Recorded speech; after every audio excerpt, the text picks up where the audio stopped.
welcome to the Habibis podcast. Three game developers drinking good Arab tea. I'm your host for this fine day, evening, Fauzi Masmar. And I'm Osama Dorias. And I'm Rami Ismail. So, the reason why I stuttered, as I said, day, evening, is because in Sweden, it's I think it's almost 11, an hour before midnight, as we're recording this. And there's still sun in the sky because I'm in Sweden and summer is in full swing. Wow. It's ridiculous how long it's like. I'm in the Netherlands. I'm a little further south, but day is long. Man, it's so good. It's like today was 25 degrees.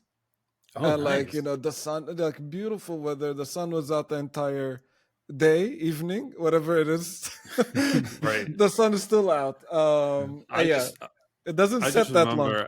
I was in Örebro. Yeah. And I was there during Ramadan. And it was midsummer. Oh God! And it was not good. It was like night from like 11:45 until like 1:30 or something. And I was like, "What? Excuse me?" The longest fast ever. Oh right. That is probably one of like only two downsides of like the sun being out the entire time. Like one of them is like if it's Ramadan, you're kind of screwed. And the second of all, it makes it really difficult to play video games unless I have to close all the curtains everywhere around the house because I get so much glare on my TV. Yeah. Yep. Projecting and speaking as a parent, I think it would also be hard because you want to put your kids to bed at a reasonable time. It's really hard to justify. Wow, that sentence went somewhere completely different than I thought. I used to travel with a projector.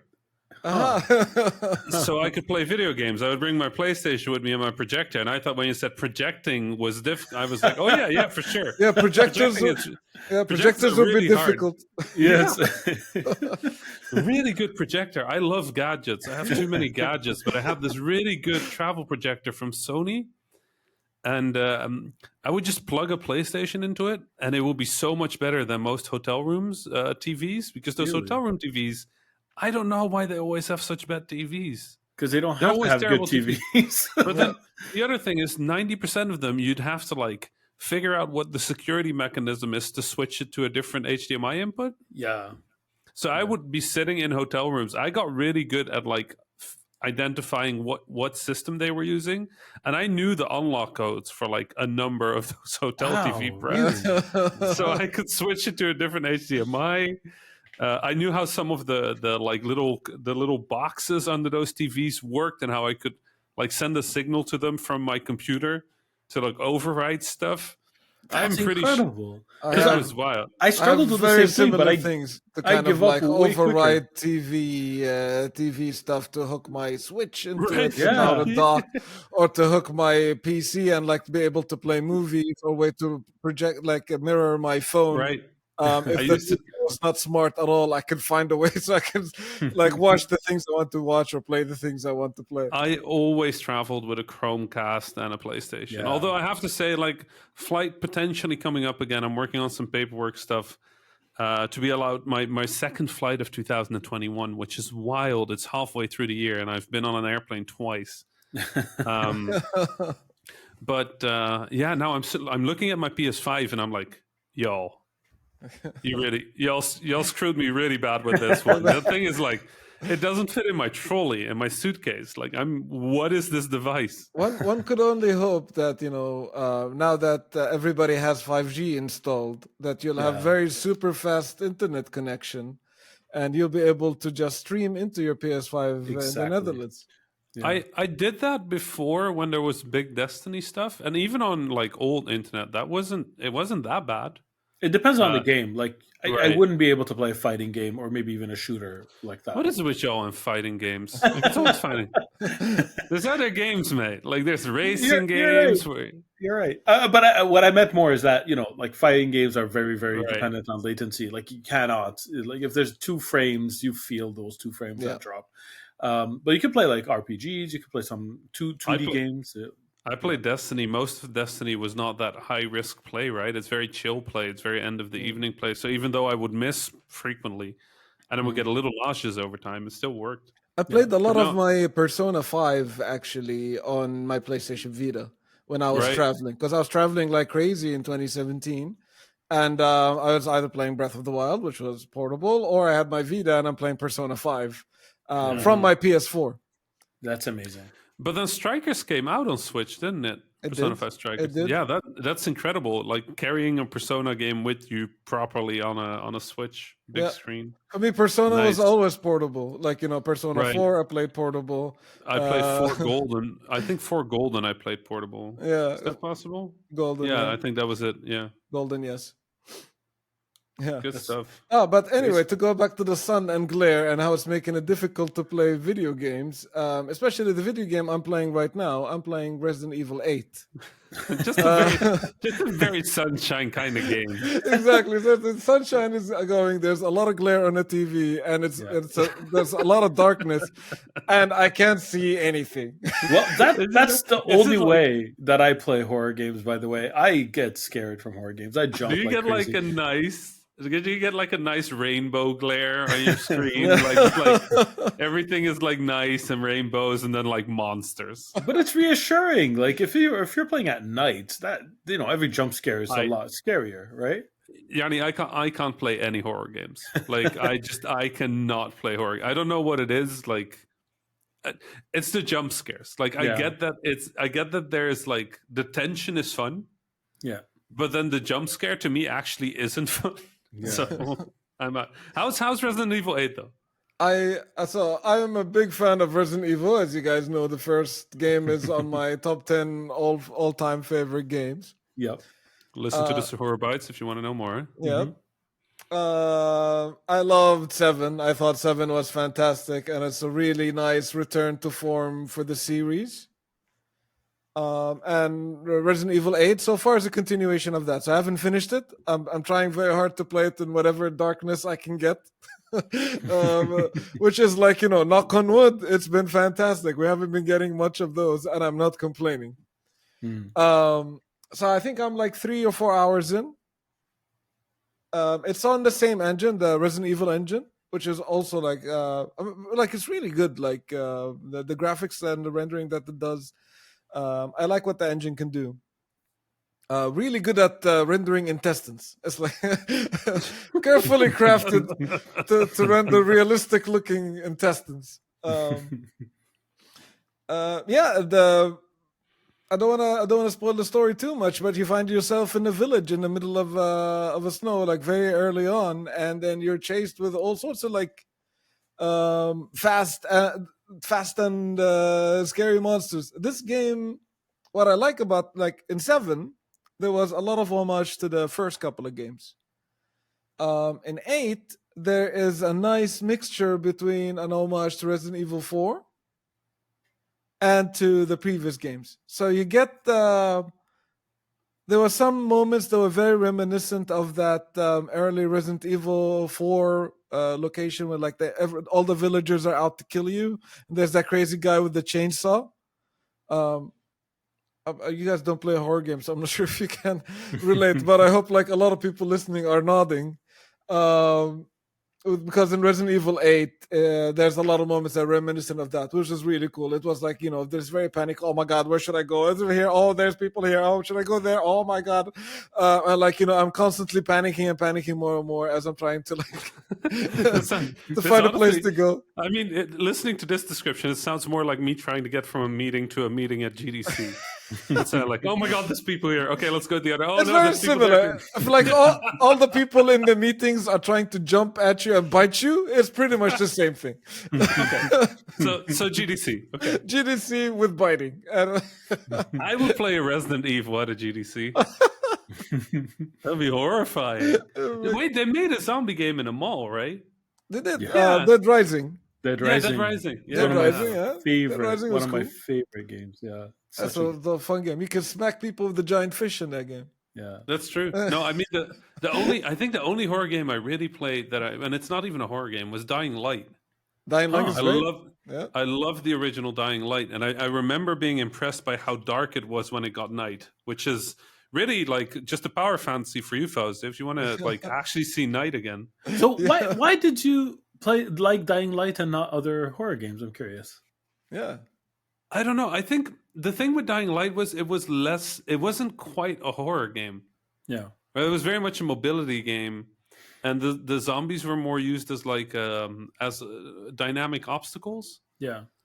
I don't know. It's a jump because one of my favorite games of all time is Alan Wake. Yeah. Which is a definitely scary sort game. of like a thriller horror game, but it only does 2 jump scares. Well, I play an RPG and it does a jump scare, and I'm like, I'm done. Yeah. Like that's it. Like it just pulls a jump scare on me once, and I'm like, well, you know what? I was having a good time, but my heart rate is like 700, and I'm done. Because I'm similar to you. I actually like horror themed games. It's just a horror genre, like the ones that are meant to scare you that I have a really hard time with. So, can I make another confession? Yeah, go for it. Go for it. I cannot deal with gore in games. Yeah, I'm not a fan of gore either. You were talking about Mortal Kombat the other day, and I'm just like, I still have nightmares of seeing that fatality where like a dude gets ripped in 2. And I'm just like, I saw that once, and I'm like, I can never play a video game again. There's like 40 fatalities like that. That's the thing. Like every time anytime people are talking about how great the fatalities are, I'm like, I watched one 7 years ago, and I still like, whenever I think of it, I'm like, nope. Okay. So the specific combination, what I understand of Resident Evil, which is jump scare style horror, executed really well.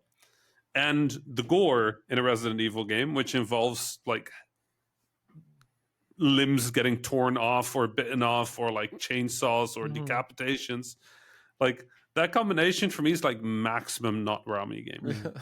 So playing the German versions of games, from what I understand, Left 4 Dead in Germany had no gore. As soon as you killed a zombie, there was no blood splatter, and the bodies would just disappear. I don't know if this is still true, but they had regulations against gore in video games back then. That much I know is for real. And that's the thing. Like, I actually Left 4 Dead is one of my favorite games. I absolutely loved it. Same with Dead Rising. Neither of those are really horror games. Like, yeah, the jump scare of the mechanic of the hunter jumping on you is not the same as like anticipation with the music and the setup of like a jump scare in a horror movie where like your heart will beat for 5 minutes afterwards, like and not be able to stop. So, Fauzi, Yo, this horror game in daylight. yes. What is? Does it hold up in daylight? Is it that good? It's really good. Like, other than sometimes I have a hard time seeing things when it's very dark, and then I have to pause the game and like I have thick curtains. You need them in the summer in the north, so I have to close all the curtains and come back to the game again. It's really good. I haven't had a lot of jump scares, to be honest. I think it's one of those games that is just a sense of dread the entire time. You're always in danger, and stuff could happen the entire time. But I also haven't seen that many puzzles just yet.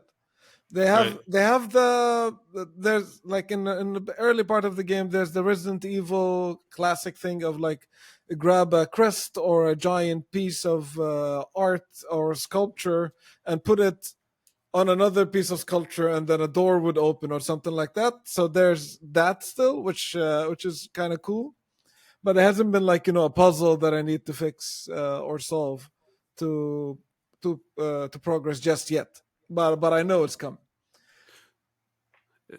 Are they doing they have the giant vampire lady thing, right? I haven't met her yet.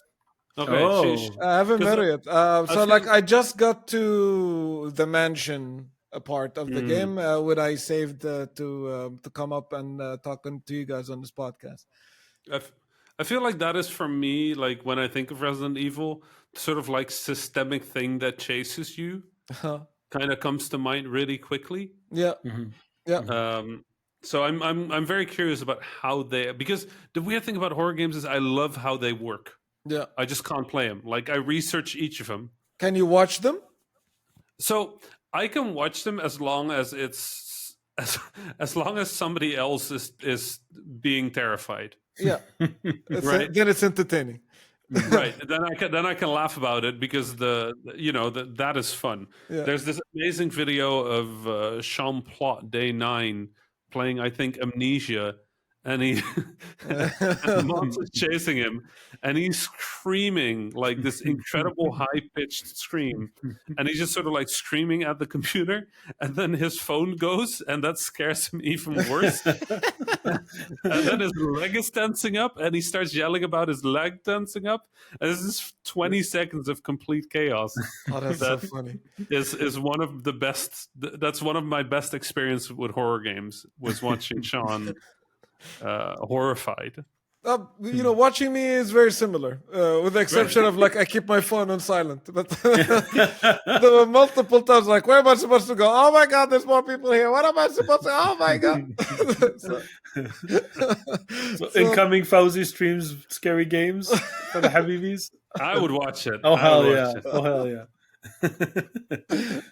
I'm having a lot of fun with it. Chances are I'll be talking some more about it next week.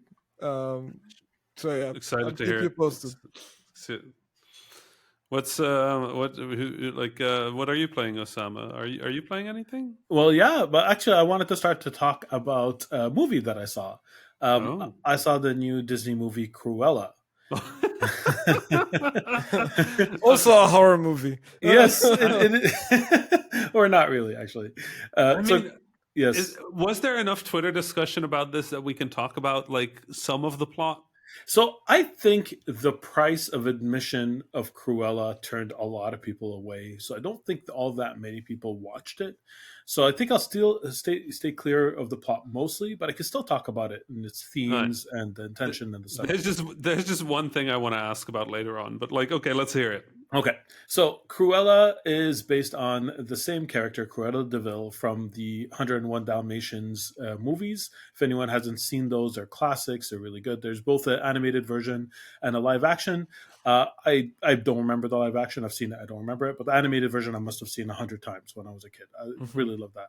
And Cruella is the antagonist of that movie. So going into this one, I really didn't know what to expect. Was she going to be an antagonist again? Was she going to be she's clearly the protagonist of this movie in one way, but is it like the bad guy wins type of movie or not? And again, without going too much into the plot, it's a heist movie more than anything else. And that kind of works because, she was a criminal and she had like a little band of misfits that followed her around that she called names. There was a lot to love about the movie. It had a lot of style, and Emma Stone is an incredible actress. She oozes charm. Like, you can't help but like cheer for her from the beginning of the movie till the end. But the movie I think it was shackled by what it had to be. It almost feels like it could have been more if it wasn't a Disney movie and it didn't have to appeal to kids. I'm happy it appealed to kids, by the way, because I saw it with my kids. So that's not exactly a thing I'm going to take away from it. But I feel like the type of story they wanted to tell would have been better if it wasn't a G, or I don't know if it's G or PG, whatever it was. If it was more of an R. The character really was portrayed as being like kind of an auteur, anti-capitalist in a way, like a visionary, but it felt like they were working within a box, like they had to appeal to that demographic. They had all that lore to live up to. They broke some of the, like, it is in its own world. Like there are some things that Cruella does in the other movies, like it's not a prequel. It's really a reimagining. It's not the same Cruella that you know before. There's hints of it. And there are a few things that are a little sloppy. Like, there's she has in the movie that I'll permit myself with one spoiler. So fast forward 30 seconds if you don't want to hear this. But in the movie, she has two personalities, and it's kind of like a sloppy take on the multiple personality disorder. It's not, that part wasn't handled gracefully and wasn't done, I feel, very respectfully. Otherwise, the music is incredible. But some of the plot points are there just because of the other movies, and it failed the movie. You know what I mean? And I feel it was like at least 30 minutes too long. I think they could have shaved off some time and still had a better story. So that's it. Like, I enjoyed it. I don't know if it's worth the price of admission as is, but it was a fun ride throughout. All right. So here's the one thing, and this is a spoiler question. Okay. So we'll figure it out in the show notes or something. But on Twitter, the Yes. one thing that I got from Cruella I know what you're going to ask. is that the inciting incident for her going evil Yes. is that a Yes. Dalmatian like drop kicks her mom off a cliff. You're very close. 3 Dalmatians drop kick her mom off a cliff. Yes. And that was the first scene where I rolled my eyes big time. Because that's what I mean, that the movie was shackled by like what it had to be. Because she's a villainess in the cartoon, right? And they needed to kind of justify her anger. So like all the callbacks to the cartoon, they didn't need that. They like, if they didn't have the cartoons, if this was just like, tell me a story about a new person who goes through it, it would have been stronger. The other spoiler that I'm going to permit myself, since we're in spoiler territory and people can skip if they want, is that in the cartoon she kills the Dalmatians and makes a coat for herself. Right. Which is like her. That's who she is. She's walking around with a coat with right. with Dalmatian spots, literally dead puppies. Yes. In the movie, you see her with the coat at one point, and you're like, oh, she killed the puppies. And then you see the puppies, and you're like, oh, she didn't kill the puppies. That's just like a costume that she's wearing that kind of looks like that. Like, it's just aesthetic. You know what I mean? Right. Another thing that they like. Anyway, it's fine. I rolled my eyes a couple of times, but I'm just so happy that the dropkick thing is true. It's true, and it's so out of left field. It's all like, really? Did you really need that? And all the jokes that it spawned on Twitter about all the other villains getting their own movies and having their own origin stories based on like what it is that they hate, like. A bookshelf fell on Gaston, and that's why he hates books. But like, it is true though. Like for all the Twitter can be very reactive and it can be over the top, but it is a little weird that we're getting all of these movies about villains actually being good people. I'm like, wait, excuse me, what wasn't the point of these movies that there are bad people? Like, was that? I don't know. Cruella does not seem like the kind of person that really needed humanizing. No. But okay, I guess. So I was still intrigued. I'm happy I saw it. It wasn't a perfect movie, but it had a lot going for it. I think like a fan edit will come out one day that's going to make it a better movie. We are in the gritty, dark part of cinema history right now. So it's all about exploring the villains and finding out how they're round characters and stuff like that. Right. Yeah. Cruella begins. Next comes the Black, White, Spotted Knight Rises. It's going to be great. Yep, that's when she really kills a puppy, right? Right. I also played a video game. It's a video game that y'all have played before. I played Observation. So since you spoke about it until now, it's been on my wait. Isn't that like episode 2 or 3? Episode 3, the Flowers for the CIA. It was that episode specifically. This is the episode that started the whole flowers on our Twitter. Yes. That's the origin story of that dark, gritty reboot. There'll be a movie about it one day. Not even that. You remembered Observation from that episode. Yes. Yikes. Well, Observation was actually on my backlog even before. I bumped it up to the top, or very close to the top, since you two mentioned it, because it just sounded intriguing. I really thought it was a different kind of game. So Observation, if you want just a little synopsis, I'm not going to go too deep into the plot because that's what's special about it, and y'all should play it if you haven't played it before. But in it, you like the way it starts is you're an AI and you're on a spaceship, and you're awakened by this astronaut in space. An astronaut's like trying to figure out what happened. So while the astronaut's trying to figure out what happened, so are you. If you go in blind, you don't know what's happening. You just wake up and you're like, oh, I guess I'm a computer. I'm an AI. Okay. And then this astronaut enables like some of your systems, and they come on gradually, one after the other. So the tutorial is seamless. You're like, oh, I could do this now. Like, Oh, I could jump from camera to camera now. Great. Oh, I could actually turn these knobs on and off and to accomplish things. Oh, wow, I could actually put my consciousness in this floating orb so I could actually move around the space. So the game impressed me in two ways. Like a lot. It like really, really impressed me in two ways. One is just the atmosphere. It was out of this world. I don't know how they were able to do it in a game where you could literally put down the controller most of the time and just wait. They gave you the sense of impending doom and urgency all the time. And it was like a false sense in most cases. In most cases, you could just like wait. You could just put the controller down and nothing is actually going to happen. But just from the sound and the events that happened before, and the music and the voice of the character urging you, there's this thing pushing you on. You can't stop playing. I don't know if you two felt the same way, but it was like the atmosphere was constantly pushing you forward. Am I right? Mm-hmm. Yeah, for sure. Yeah. Yes. For sure. And the second thing is that the story was genuinely surprising. Like it was on my backlog. Even before I had seen it, I saw a couple of good reviews. I didn't understand what the setup was at all. I didn't even know from the trailer that you were the AI. I thought you were the astronaut and things were going wrong. It wasn't very clear. It was fuzzy.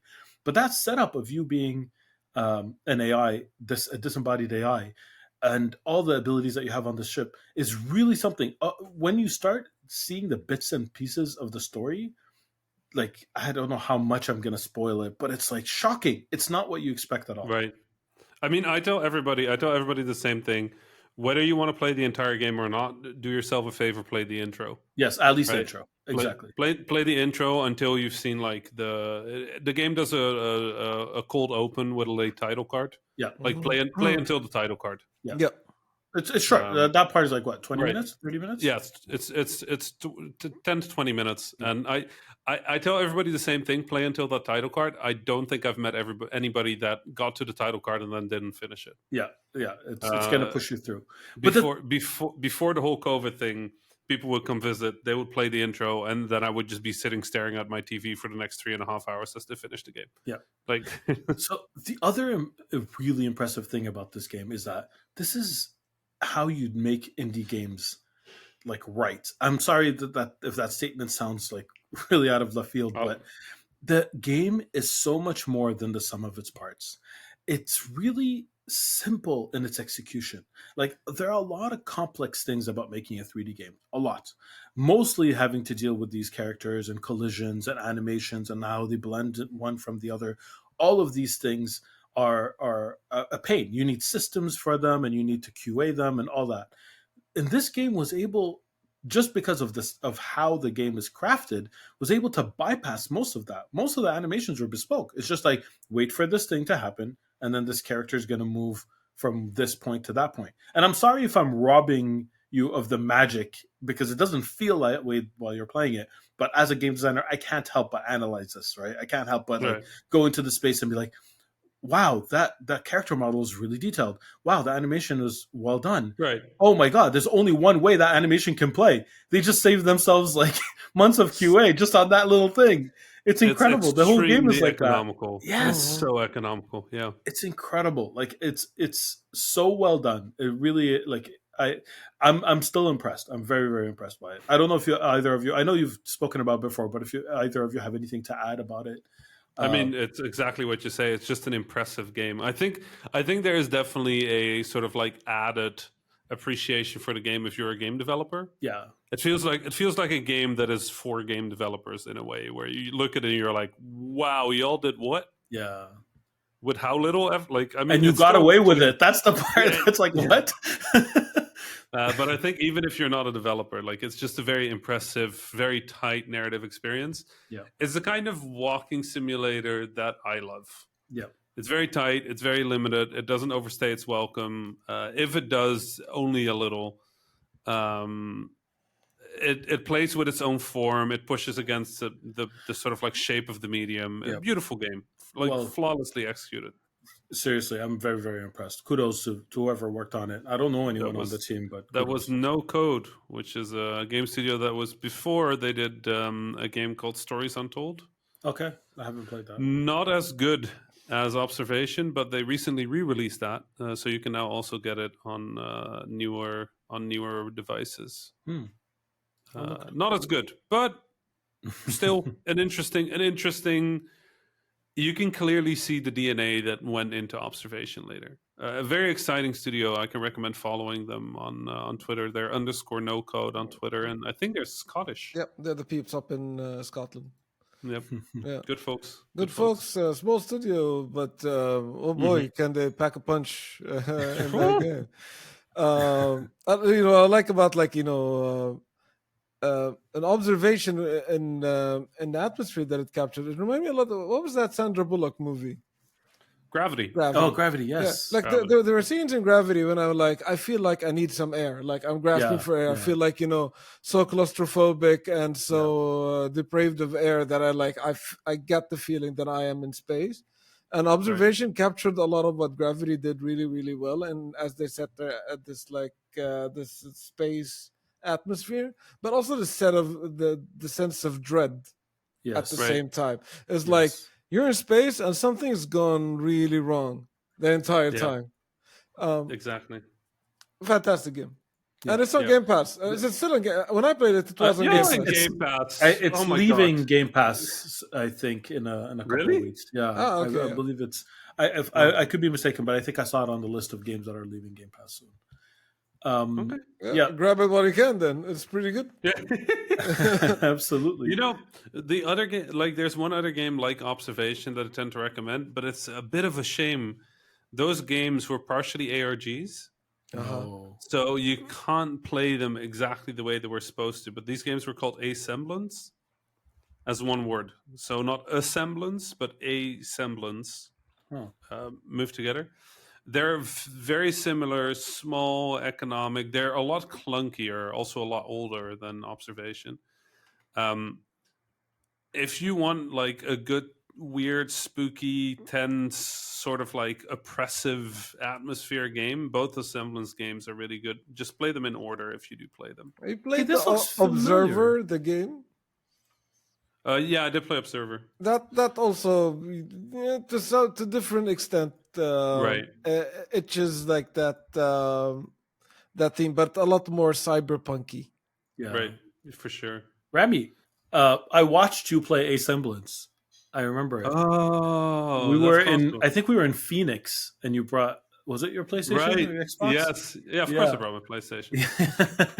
I was like, why is this familiar? I'm pretty sure I never played it, and it came back to me. So yeah, it looked intriguing. That's why I added it to my list. It's a very similar thing. It kind of plays with your understanding of what it's spooky because you don't understand what's happening. Yeah. Right. And I think it's such a hard feeling to get right. It's so hard to make it so that the player or the audience understands enough to follow sort of the logical threads. Yeah. That they're guessing at what could be true, but that they're somewhat worried about not knowing which one it is or whether any of that what they're thinking is correct. It's such a hard line narratively to walk, and the Observation walks it so elegantly, so deftly. It's really, really just I'm glad you played it, Osama. Rami, I wanted to ask you, which Mass Effect are you up to? No. Wait, let me get started on that. I wanted to talk about Mass Effect a little bit because I made a shocking Mass Effect discovery. Well, kind of. Someone else is racist. We spoke about that last week. No. I did that last week. Yes. So I finished Mass Effect 1. And I've alluded to it before, but Mass Effect 1 was not my favorite Mass Effect. I played it at the beginning. I saw the potential, and I kind of whizzed through it. I definitely did not have a completionist run. So this time, when I was playing it, after playing one of the missions, I was like, okay, I know I'm close to the end now. Let me ask people what content I shouldn't miss from my first playthrough, because my first playthrough I just went through it, and unfortunately, it turns out that I went too far, and I couldn't play the DLC mission because it gets deactivated at that point. And there were a lot of missions that just closed off for me because I should have asked that question literally one mission before I did. I just played one mission too many. It's not a big deal. I was actually eager to move away from Mass Effect, and I started playing Mass Effect 2. And this is the interesting part. When I first played Mass Effect, I was playing when I first played Mass Effect Legendary Edition, the first Mass Effect, a lot of the menus, a lot of the mechanics, I'm like, really? That's how it was? That's not what I remember. Because your brain kind of reprograms itself, right? I was like, wait, you press Y to heal? Or triangle if you're on PlayStation to heal? That's not what I remember. And wait, how come I'm not able to take cover? Like all these things that I thought the game was different. And I had to remember that Mass Effect 1 and Mass Effect 2 are completely different games in terms of mechanics. It's like they were built from the bottom up. The menus are different. The way you upgrade your weapons were different. Like the progression was different. They kind of had a similar aesthetic, but it was functionally a very different game. And some things about Mass Effect 1 I preferred, and some things about Mass Effect 2 I preferred. Overall, it was a big improvement. But Mass Effect 2 became a shooter. You had ammo you had to pick up, you have to reload after a few shots, that kind of stuff, just from the gunslinging.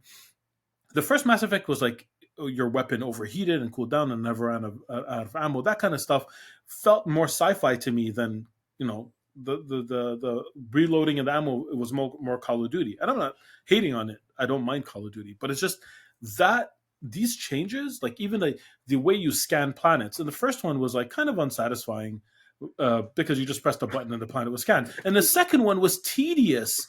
I'm like, I don't want to do this. And I remember when I played the first Mass Effect, the Legendary Edition, I went through the planets. I'm like, why did I remember scanning planets to be so tedious? It's not so bad. Whatever. I just press a button. I move on. It's not a big deal. Then I played Mass Effect 2. I'm like, oh, that's what it was. Honestly, the problem with 1 is that all you were doing was like dropping the Mako onto planets and then driving from icon to icon. Yeah. In Mass Effect 2, they went like, okay, let's not do that. Let's make every planet bespoke, and we'll make it a scanning mechanic. And they made it way too complicated. I think by 3, they kind of figure out what they needed to do. I can't even remember what that is. I'll get to 3 and I'll let you know. I won't tell you. I like scanning planets. What's wrong with scanning planets? Rosie, my thumbs are now the thumbs of a 30-year-old man. I can't sit there holding the left thumbstick to the left for like 35 seconds while holding the left trigger and then pressing the right trigger. Yeah. I'm tired, man. I get it. But it's like the one thing everybody recalls from the game. They were like, did you play Mass Effect 2? Yes. And I scanned all the planets. Everybody says that. It's all about scanning all the planets. But that's the thing. It's because the other puzzles in the game were actually clever. Like you felt like a hacker when you were connecting these things, right? Oh no, I didn't.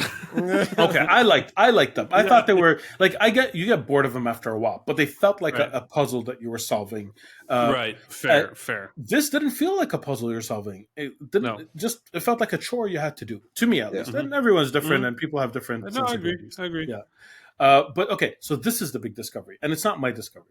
So one of my friends, Stefan, who I used to work with at Game Loft all those years back when I played this game, listened to our podcast and sent me a message and said, Osama, you don't remember what happened in your Mass Effect 2 run? And I'm like, what are you talking about? He's like, you mentioned that you had to do the comic because you had to play Mass Effect 3, but you didn't mention why. Apparently, I got a red ring of death and I lost my save file. Oh no! In Mass Effect 2, still happening? Yes, and I lost my save file while playing Mass Effect 2. Oh boy, you're in for a treat. Yeah, I'm gonna find out at some point if I played this game before. 3 then? Have you played Yes, Mass I have Effect played 3? 3. Okay. I have played 3, and I used a comic book thing to generate the choices. The save game, to generate the choices I did before to be able to catch up. I'm almost done. I'm almost done. I'm finishing up the final DLC of Mass Effect 3 before I go to the finish.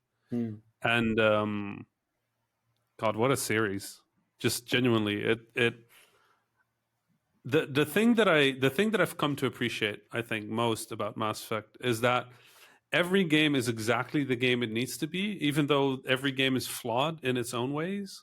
Right? Mass Effect 1 is this like strange exploration weird RPG game with a shooter like tacked on, exploring these planets, driving over. But the thing you remember from Mass Effect 1 are like a number of big choices and driving over these planets with the Mako. Yes. Right? That's what you remember. But then you get to Mass Effect 2 and you don't get to do that anymore. You end up scanning all these planets, but in your mind, somewhere in your mind, you're imagining it as driving over these planets with the Mako. Right, and it like explodes the story with all these options and choices. They had all these choices that you made in Mass Effect 1 that could come back and surprise you in Mass Effect 2. They had all these big choices in Mass Effect 2 that like the promise was that they would like move forward into Mass Effect 3, right? So you remember Mass Effect 2 as like these big choices, these like sort of like the strategic mastermind, like building up to like the final encounter, and everybody remembers that of Mass Effect 2, right? And then you go to Mass Effect 3, and there's all these big story conclusions, these big moments, like payoff of like all these different choices that you've made across Mass Effect 1 and 2. You remember that. And if you think of the Mass Effect trilogy, your mind kind of like blends them together. And you get like the exploration of Mass Effect 1 and the choices of Mass Effect 2 and the story like impact of Mass Effect 3. And you mash all that together, and you actually get a perfect game. Right, you get everything. Even though the 3 individual games are not perfect and have like severe flaws in some cases, when you take the best of each of them and you turn them into one memory, the flaws are overwritten by the good things from the other games. And I had never thought about it, but now that I'm wrapping up on 3 and I'm thinking about my time with the trilogy, kind of starting to see that even though they swapped what they were focusing on every time, the end result is this very coherent thing. And I think the thing that really glues it together for me is the Normandy. And the way they've built the game around that is just so spectacular. And you can see how their focus shifts across the games from Mass Effect 1, where it's definitely a place, and it's a place that's meant to feel like a return point. I think by Mass Effect 2, they really figured out that the Normandy needed to feel home. And by Mass Effect 3, they kind of nail it. What a wonderful thing to make a home in a game. Like I think the only other game that really sort of like did that for me was Destiny with the tower, where you go home frequently. And I think in MMOs it's a little easier because like Orgrimmar in World of Warcraft has been a home for me, and like the tower in Destiny has been a home for me. But when I think of the concept of home in a video game, it's the Normandy. It's the Normandy every single time. I want the biggest poster of that ship. I want the biggest like model of that ship. Like I've been trying to find a good big model of the Normandy. You could probably relate to that a lot, Rami, because like your home is on an aircraft of some sort. maybe that's part of it. But like honestly, like besides that, my home has always been, the weird thing is I travel a lot, right, and I go everywhere. But I still think I need an anchor in life, like a place, right, a home. And I think the Normandy, even though I guess it's an airplane now that you're saying it, that's true. I think still, like for me, it evokes like the feeling of home, of being in a place that I feel safe and that I want to return to, right? And that's I don't know. It's rare in games. It's the opposite of what games feel like they're usually about. It's never about the fantasy of going home. I'm trying to think back to the games I've played to see if I've had a similar experience of a game that I feel like home because of a location in the game. Usually that's not what it is for me. It's the sum of like what the game is. It's not, I can't think of one specific place where I'm like, okay, this feels like home within this game. It's the game itself. Like it's being in the game that feels like going back home. And I'm curious, maybe if I give it some more thought, I'll come up with something, but like I move on a lot from games. Right. No, but that's the thing. Like for Mass Effect, it's really a place. It's really the place because it does contrast it, right? It does contrast the different places and the home. But I think it's very similar to my life, right? I travel to all these different places where the rules are different, the languages are different, the cultures are different, everything is different. But then when I go home at the end of the trip, it's this building with these walls, right? And within the walls is mine. And I don't know, like a home for me has always kind of been important. Like I've told you about, like, growing up, how we used to live at my grandmother in Egypt when we would visit. Mhm. And I remember when we were moving to the house that we have now in Mu'attam. At first, the home doesn't feel like home, Mhm. right? When you move, it's new, and it's kind of scary, honestly. Yeah. I don't know. I find moving very intimidating. I haven't done it much in my life either. Oh, Um, I'm moving next week. My new place, actually. really? Yeah, I just got a Nice. new place. I'm moving to a different part of Stockholm. I think Mabruk. I'm the opposite of you, Rami. I just moved around quite a bit, actually. You traveled, yeah. You traveled everywhere, right? So, like, I lived in a whole bunch of different places. So, like, when I try to, like, you're talking about like an anchor or a place that is a place to go back to. When I think about it, for me, I have many homes, and I kind of like miss all of them. Like Tokyo Right. was a home for me at some point. New Zealand is a home. Mhm. Berlin is a home, and now Stockholm is a home. So, like, a lot of these areas, like, there's places that I like, people that I love, and a routine that I once had, and all of that. And I like to travel a lot and travel back and visit and see these places, but I don't really have an anchor in any of them, but in all of them at the same time. I don't know if that makes sense. So How how do you make a home then? Like, what are there items that you have to bring, or like is it just whatever space you're in is home? I used to. So, like, I'm moving a whole bunch of video games with me around the world. I was just like posting that on Twitter the other day. I think I have, like, I don't know, a couple of thousand discs. That now I'm Get out. going like, so I moved everything digital because, like, I'm just tired Yes. of either giving away games or giving away books every time I move. Yeah. I have, like, some small trinkets and stuff, like photos on the fridge. There's some guitars that I take with me everywhere I go. It was the one I took with me when I first traveled. It was the only thing I owned. Nice. Um, and, like, some bits and pieces that I picked up along the way. That more like stuff with sentimental value more Right. than anything. The doilies. The doilies, of course. Right. The other day, like, I was moving and my friend was like, Fauzi, have some doilies if you'd like for your new place. Like, I was like, I You don't. took them, right? Yes. Okay. All right. Of course you did. I gotta put them on my PS5. I need 300 doilies to cover that thing. Yeah, no, I don't know. Like, I'm trying to think, because I haven't moved a lot in my life. Like, I've traveled a lot, and the joke was, like, airplanes are my home, my backpack is my home, but it's Yeah. not quite true, right? Like, I need a home, and I'm trying to think of, like, the items that would always come with me. A PS4.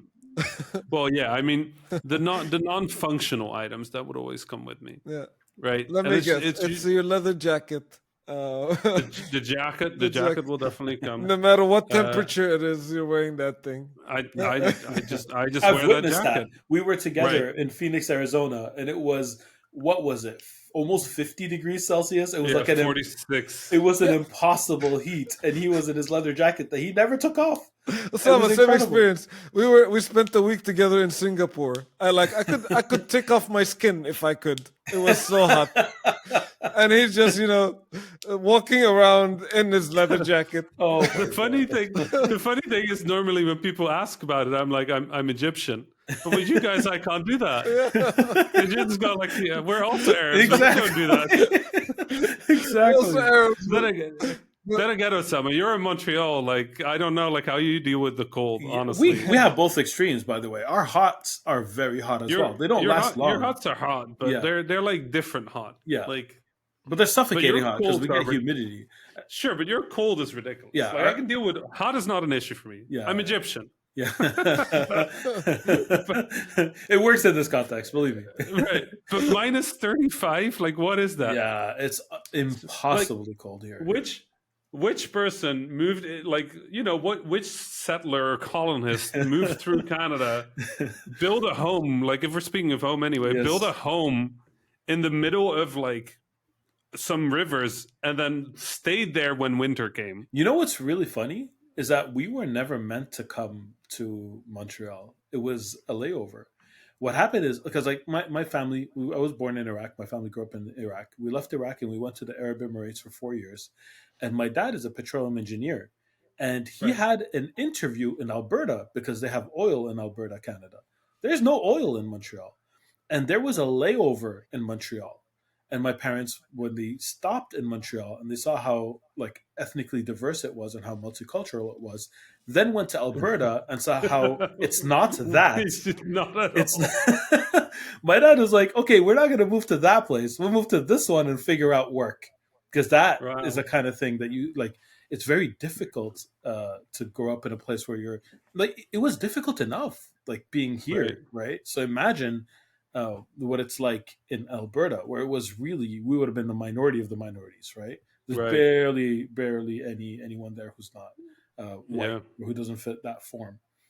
So Wow. yeah, so it was really if there was no layover in Montreal, I would have been a very different person who grew up in a very different place. You would still be you. I You'd hope still just be so, but I mean, yeah. I moved there when we moved to Canada when I was 5. That's a Wow. long Yeah, time that's to true. yeah. That's I true. was really young.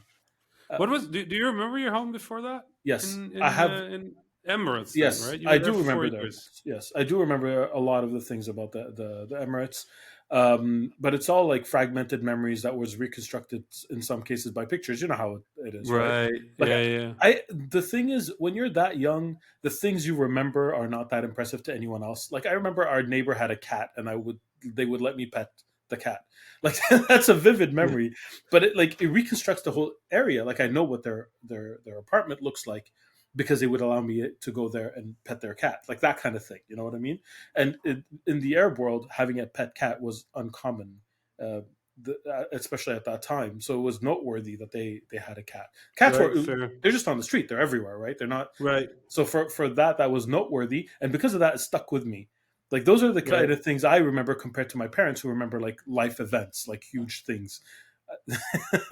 But I went back and I visited Iraq several times, like, when I was 12, 16, 30, like all those times, but never to the Emirates. To me, the Emirates is forever stuck with memories of a 4-year-old Osama.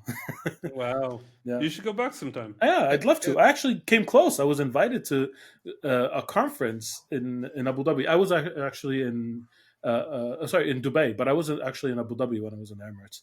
But I Mm. was invited to a conference in Dubai, and COVID put that to an end. So Right. Yeah. unfortunately, I wasn't able to go. But I was this close to going back, and Well, inshallah, but inshallah, inshallah soon. we'll start It would flying be a soon. very different country for you when you see it.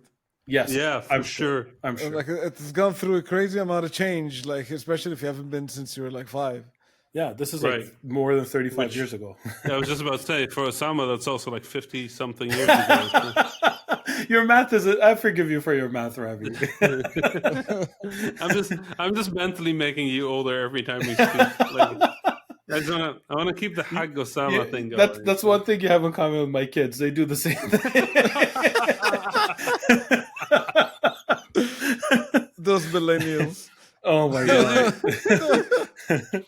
But Fauzi, you traveled a lot as well. Where were your homes? So, born in Saudi Arabia, spent most of my childhood between Saudi Arabia and Jordan. Then lived in Jordan, New Zealand, Japan, Germany, and now Sweden. So 7 homes in total. Wow. There was a stint in Thailand for a bit, but doesn't count in the same way. But yeah, seven homes in a bit, and it's a really interesting things. Like I say that to some people. I'm in a perpetual state of homesickness. Right. Wherever I go, I'm homesick. Like when I'm in Jordan, I'm homesick to a bunch of places. I'm in Right. Sweden. I miss a bunch of places, and like I left Japan and I went back for a visit. It was 2019. Last time I was in Tokyo. It was 3 years in between, and when I went back to Tokyo, it was like that feeling that you get when you go back home, like, oh yes, great, I can finally go back to eat the stuff that I miss, go back to my favorite restaurants, catch up with all my friends I haven't seen in a while, and do the things that I used to do and that kind of stuff. And yeah, it's the same for me whenever I go to any city. Berlin is like that now. and Stockholm is definitely like that when I fly back. Right. So Yeah. yeah, No, I mean, for me, home was always two places. We had a home in the Netherlands, we had a home in Egypt, and the home in the Netherlands, that was, a lot of my childhood memories were there, and the home in Egypt was always like the nicer home because it was the vacation home, so there wouldn't be school. But I remember that house coming together, and it's this 4-story apartment because the neighborhood it's in had a height requirement. It couldn't be taller than four floors. uh-huh. And at the bottom floor, you would have like the entrance, and there would be a garage that was never finished. And a guy lived there, a Beweb, a concierge, right? And his name was Ali. And him and his family lived there, and he took care of the building, basically. It was this white building, very traditional, sort of like Egyptian style balconies, all 4 floors of balconies. We live on the 3rd floor, and it's just this. We talked about it a little bit about on the what was it, the interior design episode, right? Yeah. A very Egyptian house, and I would have a room with my brother with air conditioning, and that for me that room honestly was 90% of my time there, because I would be sitting, if I was at home, I would be on my Game Boy or on my laptop, getting yelled at by my aunties to come out for food. But yeah, no, I don't know. Like I always had 2 homes.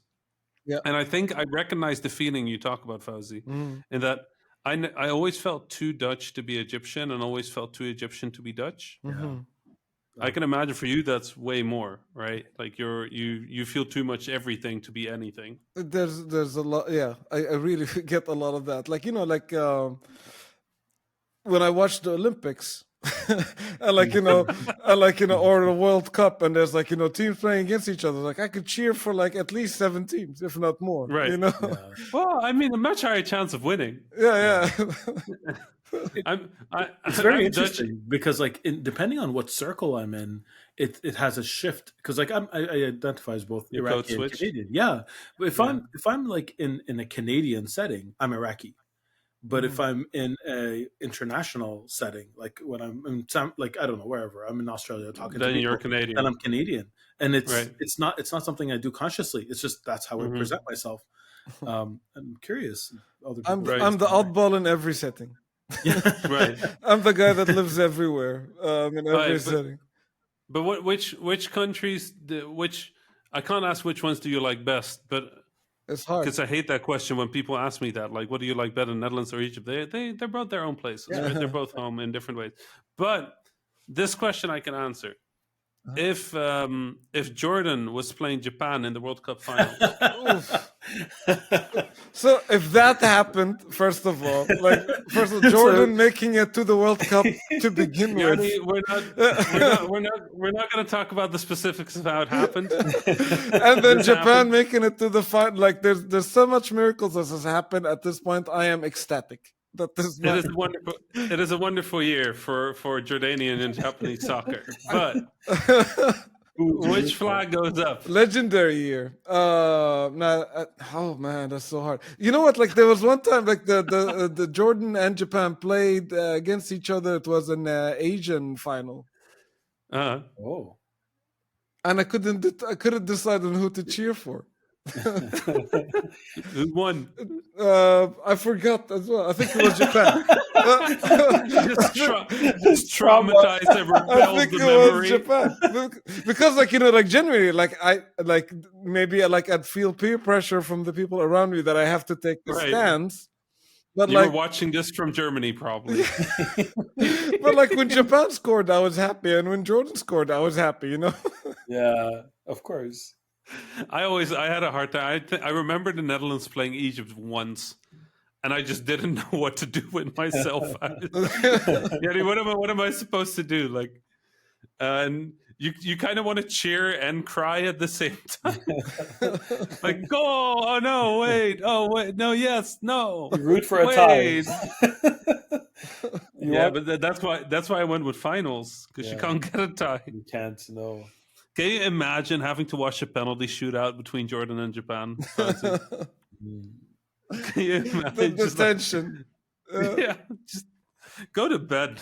Like, hello, I'm not You watching know what? this. I'll Google it tomorrow. Someone once told me, like, as I talked about these things, like, home is not the land or the piece of earth where it is. Home is, where the people you care about are. So even in this virtual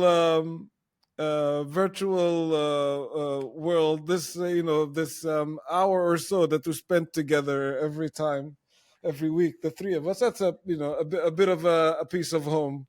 When I get with people that I like, and I spend Very time true. with, and we get to talk. Absolutely. So wherever we go, I keep joking about this. I've never seen Rami in the Netherlands. I've never seen him in the Netherlands. Like I've seen, like I see Rami like 5-6 times a year, but never in the Netherlands. It's somewhere else. Yeah. I don't think you've ever seen me in Germany or now in Sweden. Like just end up meeting in like different places. Right. Like I could never like invite Rami to my house and like cook him a meal or something like this. Right. We're always in some random place. So like the construct of home, I believe, is around the people you love wherever they are. Yeah, you know what? That's true. It also makes it that many places can be home now. Yes, which is nice. Which is I good. think that is that's a nice thing about this. Honestly, about this industry, about this work, about this job. Yeah. I think the games industry for me became home as well. Absolutely. Which is nice. Absolutely. Nice for a nomad. We're Arabs, right? The nomads by our DNA. That's true. That's true. Travelers and nomads. Yeah. Travelers and nomads. Well, I hope we can, travel to a place all at the same time soon. I would love now, that. as things are starting getting better. Habibis travel. That would be fun. Travel. Habibis on the road. To Europe in a while. Maybe I'll come to you. Yeah, come to Europe sometime. Yeah, I'd love to. Yes. You pick where do we meet up? Are we going to go to Denmark? We're just going to go in the middle between the Netherlands and stuff. I'm down for that. Yeah, Denmark. Why not? Yeah, I could do a Denmark. Yeah. I've never been to Denmark. It's a nice place. Perfect. Or Sweden or the Netherlands for that. I think the only places I've been in Europe are France. What we can do is you can fly to the Netherlands, stay with me, then I'll drive you to Copenhagen in Denmark, and Fauzi drives there as well. Yeah. Sounds great. And then we hang out there for a few days, and then Fauzi takes you and drives on to Stockholm. We'll record that episode in the flesh. That'll be our first Habibis episode. In Denmark. We're actually in the same room in Denmark. Yes. That'll be amazing. Maybe it should be Switzerland because it's completely neutral. And that Trying to think of what the neutral Arab country is, and I gave up. No, it doesn't exist. No such thing. Oh, neutrality. Switzerland is also a mess. Let's do Denmark. I prefer Denmark. All right, Denmark is. All right, so until we record this episode in the flesh, we keep on recording these virtually, and I think that's the end of this one. Yeah, Beautiful. I think it was a good time talking about home, and then realizing that really this podcast and the community and the Discord has kind of become a home. Really is. It really has. Great. Thank you everybody for listening. Thank you for joining us on our Discord. Thank you for being a part of our lives and a part of our discussions, and keep the conversations going. We'd love to hear from you. But for now, salam. Salam. Salam. That was the Habibis podcast for this week. I am Fauzi Masmar, your host for this episode. You can find me on Twitter at Fauzi Masmar. My fellow Habibis were Osama Dorias, who you can find on Twitter at Osama Dorias, and Rami Ismail, who you can find on Twitter at THA_Rami.